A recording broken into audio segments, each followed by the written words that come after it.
내일부터 20대 총선의 공식 선거 운동이 시작됩니다. 유권자들이 사소한 부주의 때문에 수십 배 과태료를 무는 등 무심결에 선거법을 위반하는 사례가 적지 않다고 합니다. 네, 유권자들의 주의사항과 함께 20대 총선에 관한 알짜 정보들 전해드리겠습니다. 홍종윤 서울시 선거관리위원회 홍보 담당관과 함께합니다. 안녕하십니까? 네, 안녕하십니까? 안녕하세요.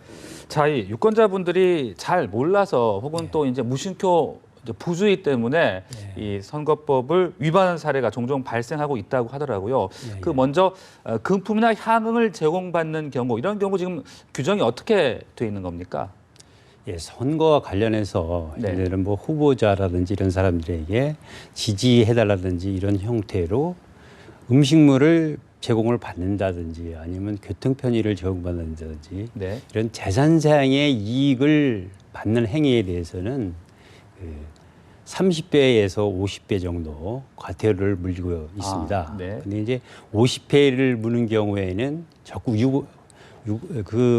유권자가 적극적으로 모임을 만들어서 유권자를 불러 모은다든지 아니면 후보자에게 이러이러한 장소가 있으니 가서 식사 대접을 하라는 그 권유를 한다든지 이런 경우에는 그 사람에게는 50배가 되는 것이고 네. 그다음에 30배의 과태료 대상자들은 그런 자리인지 잘 모르고 갔는데 가보니까 그 선거운동과 관련된 내용이더라. 그럴 경우에는 그 사람에게는 30배의 과태료가 부과되죠. 예. 네. 네. 그러면 도대체 어느 정도까지 받으면 안 되는 건지 궁금한데 예를 들어서 뭐 2, 3천 원짜리 커피 한 잔을 얻어 마셨다. 이러면은 어떻게 되는 건가요? 예, 그것도 마찬가지고요. 선거법상에는 기타 재산상의 이익이라 해서 네.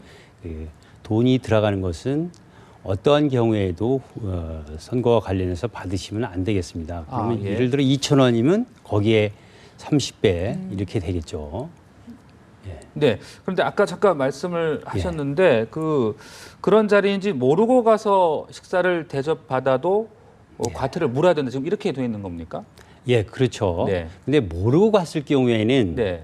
그 식사 과정이라든지 모임 장소에서 네. 이것이 선거와 관련된 내용이라는 것을 알게 되겠죠.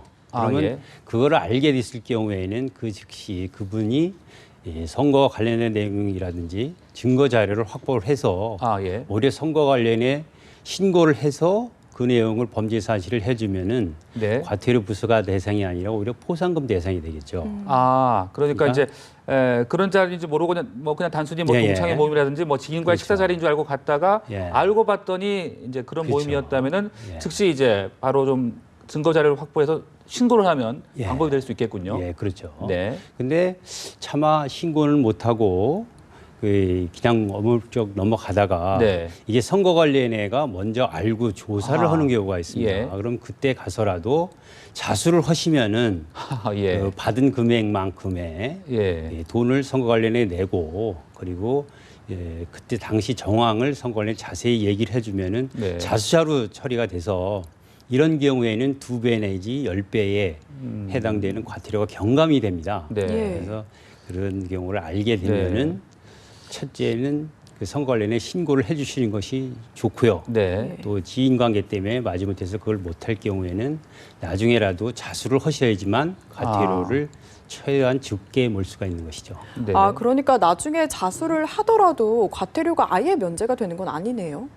예. 우리가 선거 관련 위법 사실을 조사를 하지 않습니까? 네. 조사 과정에서 우리 그 선거에 미치는 영향 정도라든지 우리 조사 내용의 협조 정도를 고려를 해서 과태료를 부과를 하게 됩니다. 네. 그거는 아주 그 위법한 내용이라든지 이런 걸 협조를 잘해준 경우에는 면제까지도 가능하고요. 네. 예, 그리고 이제 교통 편의도 뭐 거의 일체 모든 교통 편의, 어떠한 교통 편의도 제공을 받으면 안 되는 겁니까?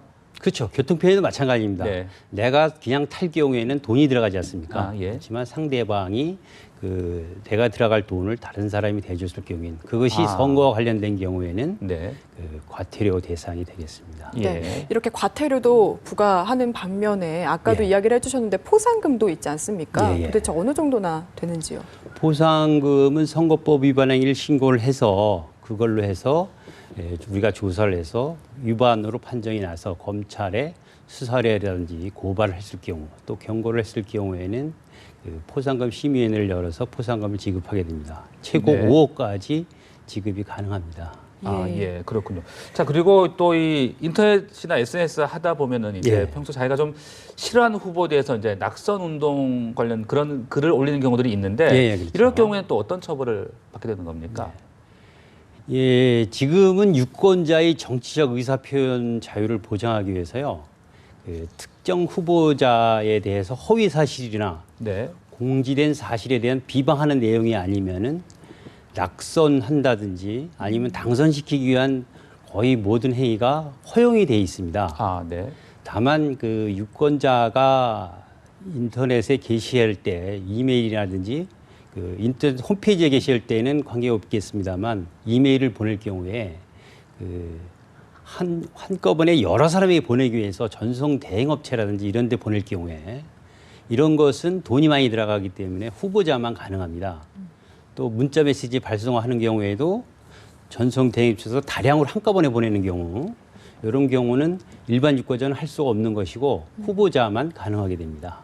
네. 네. 그럼 유권자들이 또 하나 실수를 하는 것 중에 하나가 이 글을 비방글을 올리는 거 안 된다는 것에 대해서는 조금 알고 있는데 예. 이걸 리트윗한다든지 퍼나르는 것도 처벌을 받는다고 하더라고요. 예, 그렇죠. 그 내용 자체가 허위 사실이나 비방에 해당되는 경우에는 리트윗하는 것도 마찬가지의 대상이 됩니다.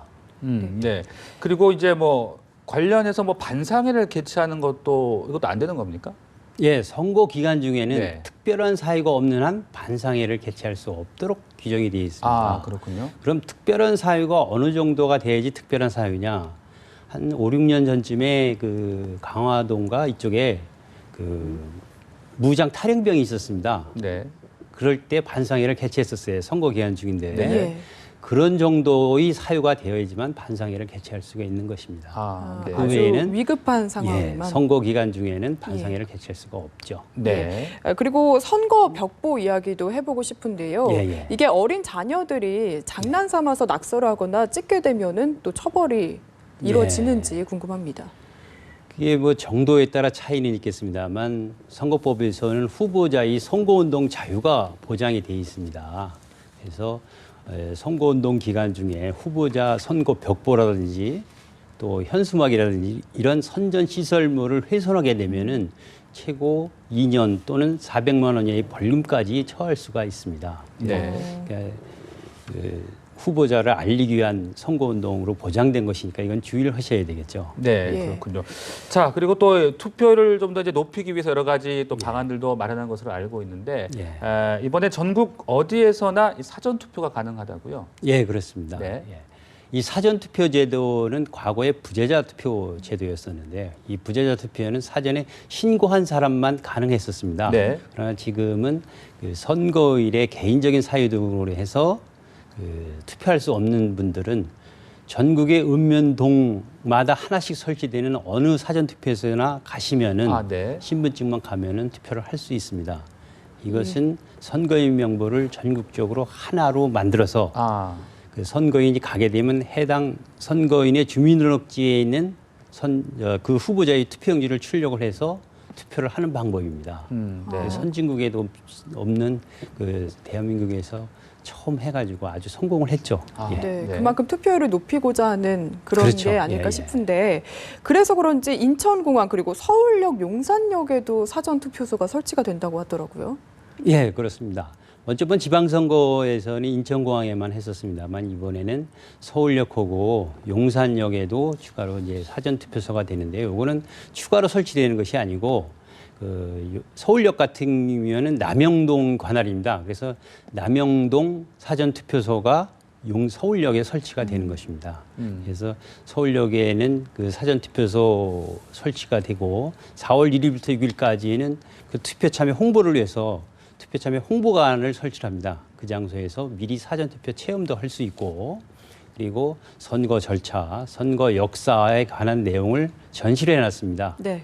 오셔가지고 보시면은 각종 선거 정보를 알 수 있을 것입니다. 네. 마지막으로 좀 사소한 질문이긴 한데요. 예, 예. 투표를 하고 이 용지를 안 접고 나오는 분들도 간혹 있다고. 아, 예. 네. 특히나 이제 선거를 처음 하시는 분들, 이런 분들은 이제 투표를 처음 하다 보니까 그 투표용지를 접지 않고 그냥 나오는 경우가 있습니다. 이것은 왜 접으라고 하느냐 하면은 우리 헌법에 비밀 투표를 하도록 되어 있습니다. 네. 그래서 자신이 찍은 기표 내용이 다른 사람에게 보지 않도록 이렇게 비밀 투표 차원에서 투표용지를 접으라는 걸 하는 것입니다. 그래서 네. 한 번 내지 두 번 정도 접어서 투표함에 아, 집어넣으면 되겠습니다. 네, 알겠습니다. 알겠습니다. 네. 지금까지 총선거 관련해서 유권자분들이 주의해야 될 사항들 짚어봤습니다. 오늘 말씀 잘 들었습니다. 감사합니다. 네, 감사합니다.